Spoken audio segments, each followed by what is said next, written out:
All right, so let's go on to case 5. A 60-year-old man comes to the office complaining of increasing left knee pain. He states that he chronically has had knee pain that he attributes to an old football injury. It is sensitive to weather changes and is most bothersome in the morning or upon rising. Over the last 6 months, he began experiencing similar pain in both of his hands. He has noticed swelling in his right, second, and left third distal interphalangeal joints. He reports a morning stiffness of 20 minutes. He otherwise feels and appears well. So what is the most likely diagnosis in this particular case? Osteoarthritis, correct. Why is it osteoarthritis? What? Well, it's the distal interphalangeal joint, right? The 3 main things that we look at in rheumatologic disease are joint pattern, extra-articular manifestation, and inflammation versus no inflammation. So, what's the joint pattern here? Left knee pain, which he attributes to an old football injury, distal interphalangeal joint involvement, and morning stiffness less than 20 minutes. Right? So, distal joint involvement, which means that it's either osteoarthritis or psoriasis with arthritis, and a morning stiffness, which is less than 30 minutes, which means that there's no inflammation. Plus the fact that he's having it in a joint where he's had some trauma over the years, an old football injury, where he's injured that joint in the past, plus the fact that it's aggravated with weather changes. So the most likely diagnosis really here is osteoarthritis. Osteoarthritis. So, what is the pathophysiology of osteoarthritis? What is the pathophysiology of osteoarthritis? Okay, it's actually wear and tear arthritis. It's arthritis secondary to wear and tear of the joint. So basically what happens is that the cartilage wears away, and in response, the bone will hypertrophy. And that's what an osteophyte is. An osteophyte is hypertrophied bone in response to loss of cartilage. So that's why you get the Heberdine's nodes and the Bouchard's nodes. That's basically hypertrophied bone in response to loss of cartilage in the joint. Hypertrophied bone in response to loss of cartilage in the joint. Now there is swelling of the distal interphalangeal joints with no effusion or erythema. On the left knee there is crepitation but no effusion, warmth or erythema. The remainder of the physical exam is normal. So how are you going to treat this patient with osteoarthritis? How are you going to treat this patient with osteoarthritis?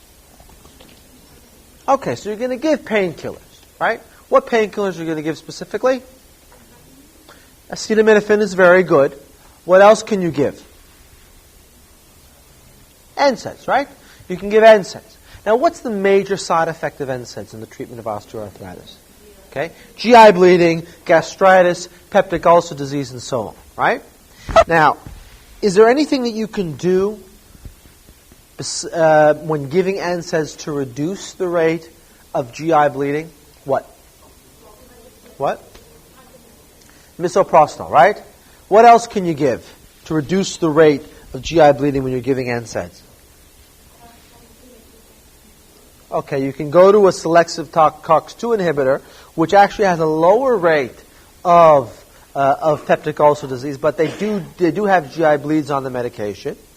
What else can you do? What other medication can you give if there's an indication to prophylax peptic ulcer disease and you're giving NSAIDs? PPIs, proton pump inhibitors.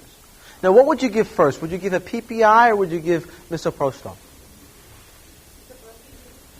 What would you give first? PPI. Why? Because the side effect profile is better. Patients will tolerate PPIs better than misoprostol. Right? They don't like taking the progesterone. You know, it's not nice. Right?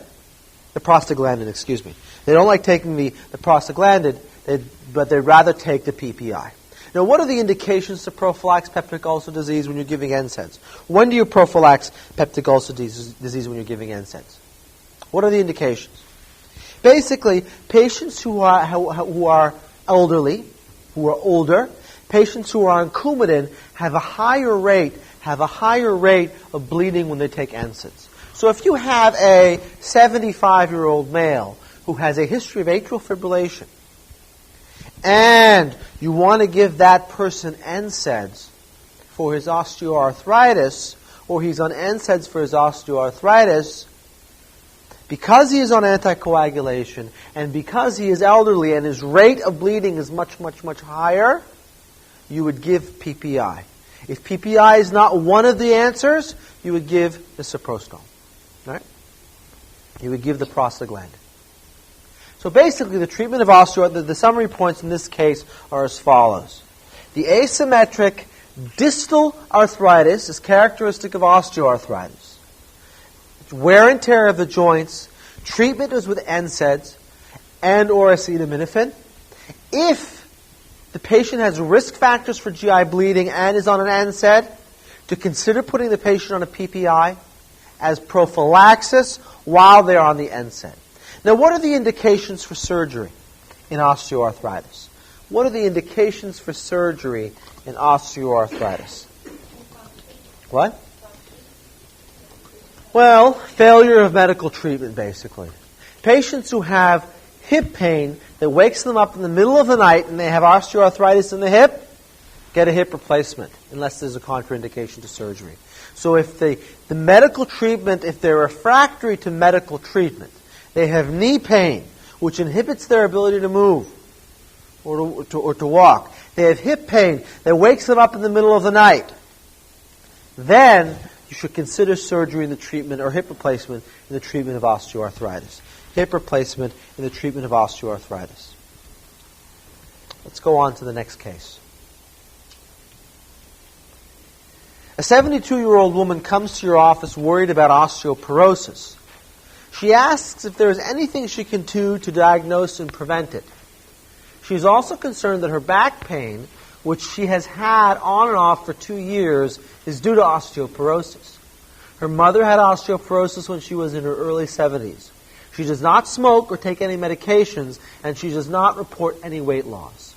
Her back pain usually gets better with rest, and she has not noticed symptoms consistent with sciatica.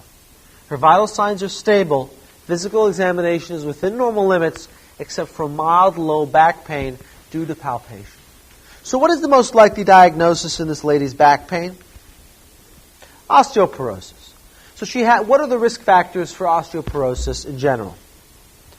Smoking, age, first-degree relative with a pathologic fracture, family history, small body habitus, Caucasian race, female. Right? So these are all risk factors for osteoporosis. Now, what's the first question that you have to ask yourself when making or when considering the diagnosis of osteoporosis? What's an important question to ask yourself when you're considering the diagnosis? Are there things that can cause osteoporosis? Are there things that we can treat that can actually help with the osteoporosis? Yes, there are, right? Hypogonadism, for example, can cause osteoporosis in both men and women, right? Hyperthyroidism can cause osteoporosis. Smoking is linked to osteoporosis. Cushing's disease. Exogenous ingestion of steroids. So you may get a case in the boards of a 45-year-old man, a 50-year-old man who comes in complaining of, who has a pathologic fracture, back pain with collapse of a vertebra, who has a history of asthma on steroids, has a history of inflammatory bowel disease on steroids, has a history of rheumatoid arthritis on steroids, who now has osteoporosis because they've been taking steroids for many, many, many, many, many years, and the bone density has fallen and has gone down, and now has osteoporosis with a pathologic fracture because they've been exposed to steroids for such a long time. Now, what other disease of the joint does chronic steroid exposure predispose you to? A a 45-year-old male with asthma who's been on steroids for his whole life comes in complaining of hip pain, avascular necrosis of the hip, of the femoral head. All right? So patients who take steroids get avascular necrosis of the femoral head and also get osteoporosis. They get osteoporosis with pathologic fractures. So you have to ask whether there is any secondary cause or any cause that can be treated before you make the diagnosis of idiopathic osteoporosis. Now, what is the definition of osteoporosis? Well, bone consists of what? Matrix and mineral, right? So in osteoporosis, you lose both the matrix and the mineral, both. Now, on lab studies, is there anything abnormal in osteoporosis generally? What about the alkaline phosphatase? Does that go high? Is that normal? What about the phosphorus? What about the calcium? What about everything? What is it? What are the parameters in the blood for calcium metabolism? Are they normal or abnormal in osteoporosis? They're actually absolutely normal. So if a patient comes in with an elevated alk phos, unless the patient's having an acute fracture, unless they're coming in with a hip fracture and the alk phos is elevated, it's less likely or unlikely to be osteoporosis. Osteomalacia, Paget's disease, can give you elevations in your alkaline phosphatase. Osteoporosis generally does not. Generally does not. So if you want a quick screening test, looking on the boards, looking at a question, does this patient have osteoporosis or not? Look at the alkaline phosphatase. If the alkaline phosphatase is elevated, less likely to be osteoporosis, more likely to be osteomalacia or Paget's disease of the bone. More likely to be osteomalacia or Paget's disease of the bone if the alkaline phosphatase is elevated. So you're going to rule out a predisposing condition to the osteoporosis, and you're going to try to modify the risk factors for osteoporosis. Now, how do we manage patients with osteoporosis? What do we do? What is the gold standard for the diagnosis of osteoporosis? Right? Bone densitometry, right? Bone densitometry. Now, there are several scores that we can use. There's the T-score and the Z-score. What's the difference between the T-score and the Z-score when we're talking about bone densitometry? The T-score and the Z-score. Right, so the Z-score is the number of standard deviations that this patient has in terms of their bone density as compared to the normal bone density at that age. So an 89-year-old woman who has a Z-score of negative 1.5 means that she's 1.5 standard deviations lower than the mean of her age. The mean of her age. A T-score is comparing that 89-year-old woman to the normal 30-year-old woman or the normal younger woman to see how much bone she has actually lost. And when we talk about osteoporosis, we talk about the T-score being greater than negative 2.5. That her bone densitometry is less 2.5 standard deviations from the normal younger premenopausal woman. And the T-score is actually the more significant score in making the diagnosis. So any woman who has a T-score of less than negative 2.5 or greater than negative 2.5 has bona fide osteoporosis, and you have to treat that patient immediately for their osteoporosis. Now, if the T-score is greater than negative 1.5, but less than negative 2.5, between 1.5 and 2.5, then the patient has osteopenia. And the patient has osteopenia, which is the beginning of osteoporosis. And depending on whether there are risk factors for osteoporosis, you'll make the decision to treat or not to treat. You'll make the decision to treat or not treat. So if a woman has a T-score of 1.7 and she has a first-degree relative who had a pathologic fracture, and she smokes, she has risk factors for osteoporosis, and you will treat her for osteopenia because she has risk factors with osteopenia.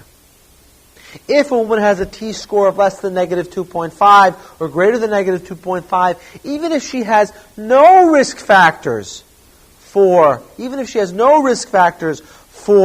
osteoporosis, you're going to treat her for her osteoporosis. You're going to treat her for her osteoporosis.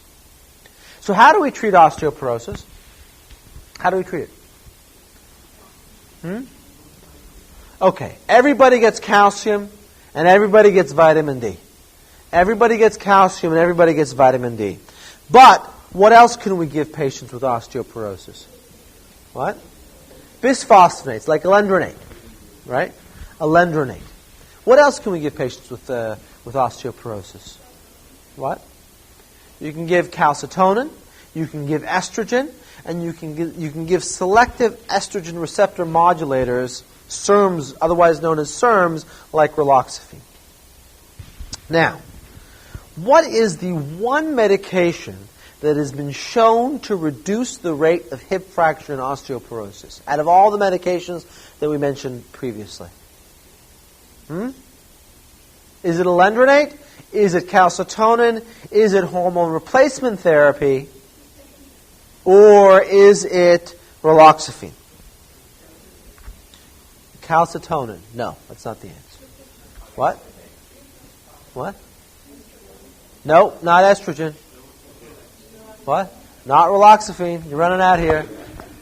Alendronate. It's the bisphosphonate. Okay? So if they give you an answer, if they give you a question on the boards where they're asking you what's the best medication for the treatment of osteoporosis, and they give you all of these medications, alendronate, calcitonin, estrogen, and raloxifene, right? You're going to pick alendronate because alendronate is the only anti-osteoporosis medication that has been shown to reduce the rate of hip fracture in women. And why are we interested in hip fracture, not vertebral fracture, and not Cole's fracture, and not, other fractures? Because hip fractures carry the worst morbidity and worst mortality. So if you were going to answer the question about which treatment for osteoporosis improves mortality, or which treatment for osteoporosis actually builds bone and reduces the rate of hip fracture, which is the most concerning event in a patient with osteoporosis, the answer is alendronate. The answer is alendronate and not calcitonin, not estrogen, not raloxifene. All these other medications actually improve the bone densitometry score. They may reduce the rate of vertebral fractures, but they have not been shown to directly reduce the rate of hip fractures, which is the fracture that we're most concerned about in osteoporosis. And for that, you need to give alendronate. Now, what's the side effect of alendronate? Okay, esophagitis. Okay, so if you have to choose between once daily dosing of alendronate and q-weekly dosing of alendronate, you can either take 10 milligrams a day, or you can take 70 milligrams once a week. And in terms of efficacy, they're exactly the same. So because by taking it once a week, you reduce the side effects, because they don't get esophagitis every single day, you increase compliance, and your treatment is more successful. So if you have to choose between once weekly dosing of alendronate and q-daily dosing of alendronate, they may give you both choices. You go with the once weekly dosing because the side effect profile is better. Now, when do you give estrogens? When do you give estrogens? When do you give estrogens? Actually, you give estrogens when you want to kill two birds with one stone, so to speak. Let's say a woman is perimenopausal and is having hot flashes, and you want to give her hormone replacement therapy to treat her hot flashes. And she also has osteopenia. Consider giving estrogens. Now, the role for estrogen therapy in terms of reducing cardiovascular risk is not really there. Okay? So don't be tricked by a woman who comes in with hypercholesterolemia, coronary artery disease, and osteoporosis to answer hormone replacement therapy in that situation because you think you're going to be helping her with her cardiovascular disease and treating her osteoporosis. That's not the case. Because the data or the evidence that estrogen hormone replacement therapy actually reduces the risk in coronary artery disease, flimsy. Not really there. All right? So when we talk about killing two birds with one stone, we're talking about perimenopausal hot flashes that can be treated with hormone replacement therapy. Calcitonin is not really used. What's the major contraindications of the use of hormone replacement therapy? History of breast cancer, or even a history in first-degree relatives of breast cancer. Okay? So if a woman has a history of breast cancer, no estrogen, no bueno, it's not good. If a woman has a mother or a sister who has a history of breast cancer, do not give that woman estrogen. Now, if a woman has had a hysterectomy, you can get away with just giving estrogen without progesterone. If a woman has a uterus, has not had a hysterectomy, you must give progesterone with the estrogen because unopposed estrogen can induce endometrial cancer and carcinoma with vaginal bleeding. All right, let's go on to the next case. Okay, so here, what sign do you see here? Sign do you see here? If you look inside the vertebra, you see here, this is the vertebra, and this is the vertebra. This is the bone. This is bone with the bone within the bone sign. So if you see something like this, think about osteoporosis and osteopenia. So in our particular case, the woman actually had a compression fracture of her vertebra, secondary to osteoporosis. And you would give her alendronate, you'd give her calcium, and you'd give her vitamin D as a first-line treatment. Let's go on to the next case. Okay. A 50-year-old woman comes to your office because for the past year, she feels there is sand in her eyes all the time, and her mouth is always dry. She complains of chronic bronchitis with muscle pains. She has no past medical history and reports no weight loss. Her temperature is 37 degrees, blood pressure is 120 over 80, and pulse is 82 per minute, and respirations are 16 per minute. She has dry oral mucosa and enlarged parotid glands bilaterally. The remainder of the physical exam is unremarkable. So what is the most likely diagnosis in this particular case? Okay, Sjogren's syndrome. Why? Why is this Sjogren's syndrome? Okay, dry mouth, dry eyes, and parotid gland enlargement. Dry mouth, dry eyes, enlarged parotid glands. And what's the basic pathophysiology underlying Sjogren's syndrome? What's the basic pathophysiology? It's lymphocytic infiltration of the salivary glands. Lymphocytic infiltration of the salivary glands. And does Sjogren's syndrome occur by itself, or does it occur in the context of other diseases? It actually occurs in the context of other connective tissue diseases. And rheumatoid arthritis, connective tissue disease can present with Sjogren's. Right? Things like rheumatoid arthritis, things like SLE, primary biliary cirrhosis, lymphomas can present with Sjogren's syndrome. So you have to consider these other diagnoses when you get a patient with Sjogren's. Now, what is the best initial test in the diagnosis of Sjogren's? What?